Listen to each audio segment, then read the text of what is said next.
నమః శివాయ. ఓం నమో నారాయణాయ. కర్మ నివారణ, నరదృష్టి నివారణ, సంచిత ప్రారబ్ధ ఆగమిక కర్మ నివారణ, తులాభార కాల భైరవాయ నమో నమః. ఓం దిగంబరాయ విద్మహే గజవాహనాయ ధీమహి తన్నో కపాలకాల భైరవ ప్రచోదయాత్. ఓం ఇంద్రాణీ శక్తి దేవ్యై నమోస్తుతే. హరి ఓం. మా ఛానల్కి స్వాగతం. చూస్తున్న వీక్షకులకు, ప్రేక్షకులకు, ప్రియ కాళ భైరవ భగవద్బంధులకి స్వాగతం పలుకుతూ, మమ్మల్ని ఎంతగానో ఆదరిస్తూ ఉండబడినటువంటి ప్రియ సోదర సోదరీమణులకు అందరిపైనను, సనాతన ధర్మ సంరక్షకులకు, జ్యోతిష్య అభిమానులకు అందరికీ కూడా స్వాగతం పలుకుతూ, ఆదివారం అమావాస్య పుష్యమి నక్షత్ర సందర్భంగా అందరికీ నిండు నూరేళ్ల ఆయురారోగ్యాలను ప్రసాదించాలని శ్రీ కాళీ సమేత కాళభైరవ స్వామిని వేడుకుందాం.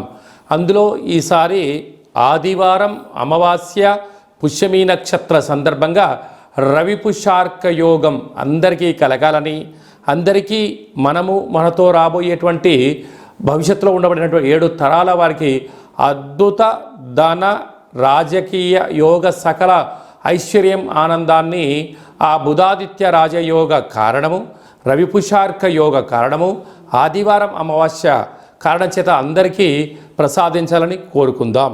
1/8/2024 నుండి 15/8/2024 వరకు పుట్టినటువంటి వారందరికీ కూడా ముందస్తుగా జన్మదిన శుభాకాంక్షలు.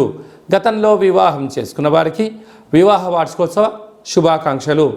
ద్వాదశ రాశుల్లో గ్రహ గమనాన్ని ఒకసారి వీక్షింపచేద్దాం. వృషభ రాశిలో కుజుడు మరియు దేవగురు బృహస్పతి సంచార స్థితి, కర్కాటక రాశిలో రవి సంచార స్థితి, సింహరాశిలో బుధ శుక్ర సంచార స్థితి, కన్యరాశిలో కేతు భగవానుడు సంచార స్థితి, కుంభరాశిలో శని భగవానుడు వక్రగమన సంచార స్థితి, మీనరాశిలో రాహు సంచార స్థితితో ద్వాదశ రాశుల్లో గ్రహ గమనాలు ఈ విధంగా ఉన్నాయి. కన్యరాశి వారు ఆదివారం అమావాస్య పుష్యమి నక్షత్ర సందర్భంగా కాళ అమావాస్య రోజున, కాళాష్టమి రోజున ఎలాంటి విధులను పాటించాలి, 6వ స్థానంలో శని భగవానుడు వక్రగమనంలో ఉన్నప్పుడు ఎలాంటి దోషాలు ఉంటాయో ఈ వీడియోలో సవివరంగా సంపూర్ణంగా తెలుసుకుందాం. కన్యరాశిలో ఏ నక్షత్రాలు వస్తాయనగా ఉత్తరా నక్షత్రంలోని 2, 3, 4 పాదాలు, హస్తా నక్షత్రంలోని 4 పాదాలు, చిత్తా నక్షత్రంలోని 1, 2 పాదములు కలిపితే కన్యరాశి. చాలామందికి పుట్టినటువంటి కాల సమయంలో డేటా ఆఫ్ బర్త్లో లేనటువంటి కారణం వలన పేరు యొక్క మొదటి అక్షరాన్ని అనుసరిస్తూ రాశిని తెలుసుకునే ప్రయత్నం చేద్దాం. టో, పా, పీ, పు, ష, అణ, ఠ, పే, పో అక్షరాల వారందరూ కూడా కన్యరాశి జాతకులే. కన్యరాశి యొక్క అధిపతి బుధ భగవానుడు.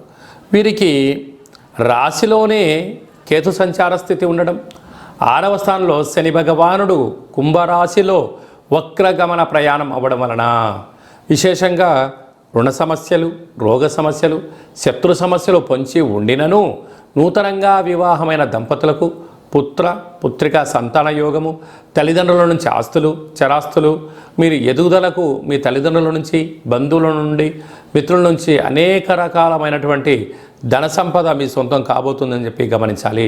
ప్రేమికుల మధ్య చాలా సయుద్ధ అవసరం. అన్నదమ్ములతో, అక్కా చెల్లెలతో వీలైనంత వరకు సత్ప్రవర్తన కలిగి ఉండడం యోగదాయకం అని చెప్పి గమనించగలగాలి. అలాగనే భాగ్యస్థానంలో కుజగురు సంచార స్థితి ఉండడం వలన వీలైనంత వరకు భార్యతో కానీ భర్తతో కానీ పార్ట్నర్షిప్ వ్యవహార కార్యక్రమాలు చేసేవారందరితో కూడా ఎంతో సమన్వయం అవసరం. ఎదుటి వ్యక్తులు ఏదైనా చెప్తూ ఉంటే వినే ప్రయత్నం చేయండి, తెలుసుకునే ప్రయత్నం చేయండి. తొందరపాటు నిర్ణయాలకు ఇది సరైన సమయం కాదు అని చెప్పి మీరు గమనించగలగాలి. కనుక పార్ట్నర్షిప్తో కానీ, బంధువులతో కానీ, సమాజంలో కానీ సమావేశాల ఎందుకు కూడా దూకుడుతనము మంచిది కాదు. తొందరపాటు నిర్ణయం సమయం. భగవంతుడు మీకు ఏది ఇవ్వాలో అది ఇవ్వడం జరుగుతుంది. కనుక లేని దాని గురించి ఆలోచించేదానికన్నా ఉండబడిన దానితో మీరు తృప్తి చెందగలిగితే కన్యరాశి వారికి ఇంతకు మించి అదృష్టం లేదు అని చెప్పి గమనించాలి. కనుక తెల్ల జిల్లేడు వృక్షం దగ్గర దీపం పెట్టడం, తెల్ల జిల్లడి యొక్క వృక్షాన్ని వేరు తెచ్చి సింధూరాన్ని పూసి పూజామందిరంలో ఉంచుకొని తాంత్రిక శ్రీ లక్ష్మీ వరసిద్ధి మహాగణపతి స్వామి యొక్క పూజను చేసుకోవడం, కాళభైరవ స్వామి యొక్క పూజలో పాల్గొనడం వలన కష్టాలన్నీ తొలగిపోయి ఐశ్వర్యం ఆనందం మీ సొంతం అవుతుందని చెప్పి గమనించాలి. స్వయం వృత్తులు, సేవారంగాలు, వ్యాపారాలు, హోటల్ వ్యాపారాలు, కర్రీ బిజినెస్లు, అలాగనే రియల్ ఎస్టేట్ రంగాలు, గృహ భవన నిర్మాణ కార్యక్రమాలు చేసేటువంటి వారు, అనేకమైన మార్కెటింగ్ రంగంలో ఉండబడిన వారందరికీ చాలా మంచి కాలము అని చెప్పి గమనించాలి. ముఖ్యమైనటువంటి పండగల గురించి క్లుప్తంగా సవివరంగా సంపూర్ణంగా తెలుసుకుందాం. 4వ తారీఖు 8వ నెల 2024 సంవత్సరంలో ఆషాఢమాస బహుళపక్ష ఆదివారము అమావాస్య పుష్యమీ నక్షత్ర సందర్భంగా చాలా మహోన్నతమైన పర్వకాలం అని చెప్పి గమనించాలి. ఆదివారం అమావాస్య వస్తేనే అందరికీ పెద్ద పండగ. అందులో పుష్యమీ నక్షత్రంతో కూడుకున్నటువంటి అమావాస్య కావడం వలన మనకు బహిర్ ప్రాంతాలలో వ్యవసాయ క్షేత్రాల్లో తెల్ల జిల్లేడు వృక్ష ఉండడం జరుగుతూ ఉంటుంది. ఏపుగా పెరిగినటువంటి వృక్ష దేవత కింద శ్వేతార్క వరసిద్ధి మహాగణపతి స్వామివారు వృక్ష రూపంలో ఉండడం జరుగుతుంటుంది. ఆ గణపతి స్వామివారిని తెచ్చుకొని గృహంలో ఉంచుకున్నట్లయితే మనకు భావి తరాలకు 7 తరాల వారికి అద్భుతమైన ఆనంద యోగం, అమృత యోగం, ధనయోగం, రాజకీయ యోగం కలుగుతుందని చెప్పి గమనించాలి. కనుక మనం అమావాస్య రోజు ఉదయాన్నే నిద్రలేచి ఇంటినల్లా శుద్ధి పెట్టుకొని మంగళ స్నానాలు చేసుకొని ఇంటికి మామిడాకులు కొబ్బరాకులను ఏర్పాటు చేసుకొని సూర్య నమస్కారం చేసి సూర్య భగవానికి అర్ఘ్యం వదిలిపెట్టడము, ఒక తెల్ల జిల్లేడు ఆకులలో చక్కెర పొంగలి పాయసాన్ని భగవంతుడికి నైవేద్యంగా ఏర్పాటు చేయడము, సూర్య నమస్కారాలు, సూర్య ఆసనాలు, సూర్యోపాసన, ఓం హ్రాం హ్రీం రౌం సహ సూర్యాయ నమః అనేటువంటి మంత్రాన్ని ఒక 108 సార్లు తప్పకుండా పారాయణం చేసినట్లయితే అద్భుత యోగం కలుగుతుందని చెప్పి గమనించగలగాలి. అలాగనే మధ్యాహ్నం పూట గతించినటువంటి పెద్దవారి పేరు పైన నువ్వులు, దర్భలు, నీళ్ళను వదిలిపెట్టడం, పక్షిరాజ వారైనటువంటి కాకిరాజు వారికి ఆహారాన్ని ఏర్పాటు చేయడం, గతించిన వారి పేరు పైన సునకపు మహారాజులకు ఆహారం ఏర్పాటు చేయడం, దేవాలయంలో బ్రాహ్మణుడికి స్వయంపాక దానాన్ని ఏర్పాటు చేయడం వలన గతించినటువంటి వారి యొక్క పితృదేవతల యొక్క ఆశీస్సులు ఉంటాయని చెప్పి గమనించాలి. సాయం సంధ్య కాగానే సాయంత్రం 4:30 నుండి 6 గంటల వరకు రాహుకాల సమయం ఉంటుంది కనుక ఇంట్లో ఒక అష్టదళ పద్మాన్ని వేసుకొని నిమ్మకాయలతో దీపాన్ని వెలిగించడము, విష్ణు సహస్రనామ పారాయణం కానీ లలిత సహస్రనామ పారాయణం చేయడం వలన ఇంటిలో రాహుకాలంలో చేసే పూజ ఫలిత ప్రభావం వలన నరదృష్టి, శత్రు ప్రభావాలు తొలగిపోతాయి. చీకటి పడ్డాక లేకుంటే ఉదయం కానీ ఇంటికి ఒక ఎర్రటి గుమ్మడికాయను దిష్టి తీసి పలగొట్టడం, దారం కలిగిన నిమ్మకాయని కట్ చేసి గడపకు ఇటువైపు అటువైపు పెట్టడం, కార్లను, ఫ్యాక్టరీలను, కర్మాగారాలను శుద్ధి పెట్టుకొని సాంబ్రాణితో ధూపం వేయడం వలన ప్రశాంతత కలుగుతుందని జరుగుతుంది. మిగతా రోజుల్లో 1000 జపం చేస్తే ఎంతటి ఫలితం వస్తుందో ఆ రోజు ఒక్క నామాన్ని స్మరించిన కాళభైరవ అన్న, కాళికామాత అన్న, వెంకటేశ్వర అన్న, ఓం నమశివాయ అన్న అద్భుతమైన ఫలితం కలుగుతుంది అని చెప్పి గమనించాలి. ఆ రోజు చేసే పూజ, ఆ రోజు చేసే దీక్ష, ఆ రోజు ఉండబడిన మౌనము మనకెంతో ఐశ్వర్యాన్ని, ఆనందాన్ని మనకు కలిగిస్తుందని చెప్పి గమనించగలగాలి. అదే కాకుండా ఆ యొక్క అమావాస్యను కాళ అమావాస్య అంటారు. అంటే కాళిదాసు లాంటి వాళ్ళు, బట్టి విక్రమార్కుడు లాంటి వాళ్ళు, శివాజీ చక్రవర్తులు లాంటి వారందరూ కూడా ఇలాంటి రోజులలోనే సాధన చేసి కాళ స్వరూపమైనటువంటి కాళికామాతను, కాళభైరవ స్వామిని ప్రసన్నం చేసుకున్నారని చెప్పి గమనించాలి. అలాగనే మనకు 12వ తారీఖున 13వ తారీఖున శ్రావణమాస శుద్ధాష్టమి సందర్భంగా, కాళ అష్టమి సందర్భంగా కాళభైరవ స్వామి స్మరణ, ధ్యానము యోగదాయకం అని చెప్పి గమనించాలి. మన యొక్క దేవాలయంలో 4 శనివారాలు, 4 మంగళవారాలు, శుద్ధాష్టమి, పూర్ణిమ, బహుళాష్టమి, అమావాస్య సందర్భంగా నిత్యము కాళభైరవ హోమం జరుగుతూ ఉంటుంది. కనుక దేవాలయంలో అర్చన, అభిషేకాదులు, కాళభైరవ స్వామి యొక్క ముడుపు, కాళభైరవ స్వామి వారి యొక్క కూష్మాండ దీపము పెట్టడం జరుగుతుంటుంది. హోమంలో పాల్గొనడం వలన సకల అష్ట కష్టాలు తొలగిపోతాయి. కాలము అనగానే కాళభైరుడి యొక్క చేతిలో ఉంటుంది. అందుకే కాళాష్టమి, కాళ అమావాస్య రోజున భైరవ స్వామి యొక్క స్మరణ, ధ్యానము, పూజ ఐశ్వర్యాన్ని, ఆనందాన్ని కట్టబెడుతుందని చెప్పి గమనించాలి. గృహంలో ఉండబడిన నరదృష్టి తొలగిపోతుంది. వ్యాపారాల్లో ఉండబడినటువంటి ఆటంకాలు తొలగిపోతాయి. విపరీతమైనటువంటి జనాకర్షణ, ధనాకర్షణ కలుగుతుందని చెప్పి గమనించాలి. ఆసక్తి కలిగితే ఇంట్లో చేసుకోండి.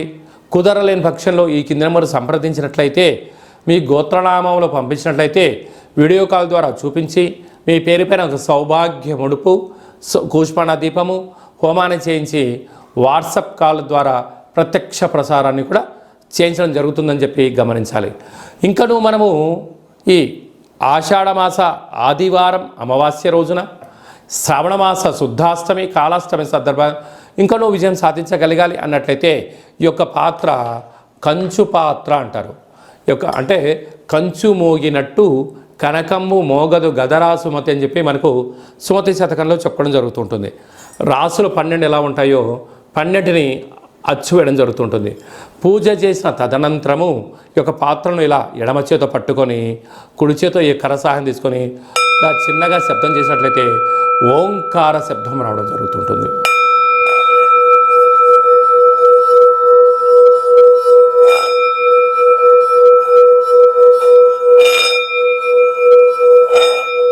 ఈ ఒక ఓంకార శబ్దం ధ్వని వలన మానవుని యొక్క శరీరంలో చక్రాలు వికసింపచేయడం, ఇంట్లో ఉండబడినటువంటి దరిద్ర దేవత బయటికి వెళ్ళడం, గ్రామంలో సంచరించేటువంటి మహాలక్ష్మి దేవత గళ్ళు గళ్ళు అంటూ మన ఇంటికి రావడం, మన ఇంట్లో అమ్మవారు కూర్చోవడం వలన సకల ఐశ్వర్యానికి, సకల ఆనందానికి అపార కుబేర సంపన్నులు అవుతారని చెప్పి గమనించాలి. ఈ యొక్క కాళభైరవ స్వామి అక్షయ పాత్ర మరియు మీకు ఒక కాళభైరవ స్వామి ఒక పిరమిడు, డాలరు, కంకణము, కాళభైరవ హోమం చేయించడం జరుగుతుంది. మీకు వాట్సాప్ కాల్ ద్వారా ప్రత్యక్ష ప్రసారాన్ని కూడా చూపించడం జరుగుతుంది.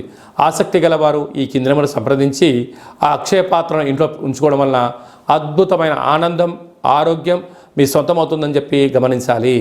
అలాగనే మీ వ్యక్తిగత జాతకం తెలుసుకోవాలనుకుంటున్నారా? మీ పుట్టినటువంటి కాల సమయంలో మీకు తల్లిదండ్రులు పెట్టిన పేరు, డేటు, నెల, సంవత్సరం, సమయం రాసి పంపించినట్లయితే 100 సంవత్సరాల జాతకాన్ని రాసి సవివరంగా పంపించడం జరుగుతుంది. మీరు పుట్టినప్పుడు గ్రహ గమనాలు ఎలా ఉన్నాయి, ప్రస్తుతం ఎలా ఉంటున్నాయి, రాబోయే కాలంలో ఎలా ఉండబోతున్నాయో సవివరంగా సంపూర్ణంగా తెలియజేయడం జరుగుతుంటుంది. అలాగనే చాలామందికి పుట్టినటువంటి కాల సమయంలో డేటా బర్త్లు లేనటువంటి వారందరికీ మీ పేరు యొక్క మొదటి అక్షరాన్ని అనుసరిస్తూ రాసి తెలియచేస్తూ ప్రస్తుత కాలమాన ప్రకారంగా గ్రహ గమనాలు ఎలా ఉన్నాయి, భవిష్యత్తులో ఎలా ఉండబోతున్నాయో అనేటువంటి విషయాన్ని తెలియచేస్తూ రమణ శాస్త్రం ద్వారా అనగా గవ్వల ద్వారా భూత, భవిష్యత్, వర్తమానాన్ని తెలియజేయడం జరుగుతుంది గవ్వల ద్వారా. కనుక డేటా బర్త్లు లేనటువంటి వారికి గవ్వల ద్వారా జ్యోతిష్యాన్ని చెప్పడం జరుగుతుంది. కనుక మన వ్యక్తిగత జాతకాన్ని తెలుసుకుందాం, గ్రహాలలో ఉండబడిన దోషాలను తెలుసుకుందాం, తినేటువంటి ఆహారాల్లో, వేసుకునే వస్త్రాల్లో, చేసే పనుల్లో స్వల్పమైన మార్పులు చేసుకుందాం. అద్భుతమైన, ఆనందకరమైన, ఆరోగ్యకరమైన, కుబేర సంపన్నమైన జీవితానికి స్వాగతం పలుకుతాం. కనుక ఆసక్తి గలవారు ఈ కింద సంప్రదించి అపాయింట్మెంట్ తీసుకొని సంప్రదించగలరు. అలాగనే మీ అబ్బాయికి కానీ అమ్మాయికి కానీ ఎంత ప్రయత్నం చేసినా వివాహం అవ్వడం లేదా? ఎందుకు వివాహం అవ్వడం లేదు? జాతకంలో ఎలాంటి దోషాలు ఉన్నాయి, వివాహం ఎప్పుడవుతుంది, ఎలాంటి అబ్బాయితో అమ్మాయితో కలపడం వలన వీరి యొక్క గణగుణాలు బాగుంటాయో తెలుసుకోవడం జరుగుతుంటుంది. కనుక జాతకాన్ని తెలుసుకుందాం, మంచి వివాహ సంబంధం తెచ్చుకుందాం, భావితరాల్లో మంచి ఆనందకరం జీవితం పొందుదాం. కనుక వచ్చేటువంటి జాతకాన్ని వధువరుల యొక్క పాదాలు, గుణాలు, సంతాన యోగము, అలాగే విదేశీయాన యోగము, ఎలాంటి యోగాలు ఉన్నాయో కూడా తెలుసుకుందాం. అలాగే మీ అబ్బాయికి కానీ అమ్మాయికి కానీ చిన్నపిల్లలు పుట్టినట్లయితే ఏ మాసంలో పుట్టితే ఎలాంటి పేర్లు పెట్టుకోవాలి, నక్షత్రంలో ఉన్న విశిష్టత ఎంతో కూడా తెలియజేయడం జరుగుతుంటుంది. ఈ యొక్క మాసంలో పుట్టినటు రోజు వారందరికీ కూడా, అలాగే వివాహ వార్షికోత్సవం చేసుకుంటున్న వారందరికీ కూడా మన యొక్క దేవాలయంలో ప్రత్యేకంగా కాళభైరవ హోమం చేయించడం జరుగుతుంటుంది. అలాగనే ప్రసాదం కూడా మీకు పంపించడం జరుగుతుంది. మనమందరము కూడా కలియుగ కాలంలో కాళభైరవ స్వామికి స్మరణ చేద్దాం, కష్టాలకు స్వస్తి పలుకుదాం, ఐశ్వర్యానికి స్వాగతం పలుకుతాం. అందరికీ ఆదివారం అమావాస్య పుష్యమీ నక్షత్ర సందర్భంగా ఆశీస్సులు కోరుకుంటూ ఆశీర్వచనం.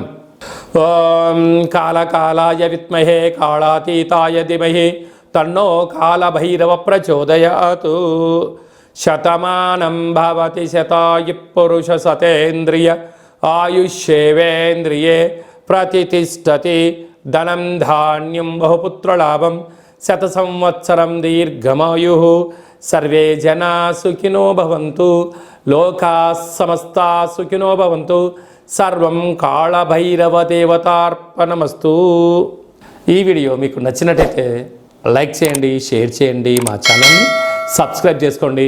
అందరికన్నా ముందుగా మీ యొక్క వ్యక్తిగత జాతకం తెలుసుకోవాలనుకుంటున్నారా?